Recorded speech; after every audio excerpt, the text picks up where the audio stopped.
Compliments వచ్చాయి? ఆహ్, ముందు కన్నా మచ్ మోర్ యంగర్‌గా కనిపించానని అందరూ అన్నారు.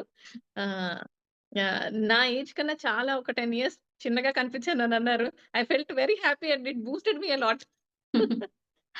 Very good. Very good. So, yeah! అయితే ఈ 4 మంత్స్ డైట్ చేసే పీరియడ్‌లో మీరు వెయిట్ తగ్గడం కోసంగా ఏదైనా ఫిజికల్ యాక్టివిటీ చేసారా? అంటే లైక్ వాకింగ్, వర్కౌట్ ఆర్ జిమ్‌కి వెళ్ళడం కానీ, యోగాసనాలు కానీ ఇలాంటిదేమైనా చేసారా? అస్సలు చేయలేదండి. Not even a day. అసలు వాకింగ్ కూడా వెళ్ళలేదు ఏ రోజు కూడా. ఓకే. ఓకే. సో, మరి ఎలాంటి ఫిజికల్ యాక్టివిటీ లేకుండా ఓన్లీ డైట్ ప్లేట్‌ని మీరు ఫాలో చేసి ఇంత result 20 kgs of healthy weight loss and diabetes reversal so, ఇవన్నీ చేసుకున్నారు అంటే ఆ డైట్ చాలా హార్డ్‌గా ఉండి ఉంటుంది. అసలు డైట్‌లోని మనకి ఇచ్చే డైట్ కూడా చాలా happy to cook, easy to cook and happy to eat. Okay. And as belly stomach full of meal. అసలు ఏ ఓకే. రోజు ఏ కంప్లెయింట్స్ ఉండవు ఆ డైట్‌తో. అంత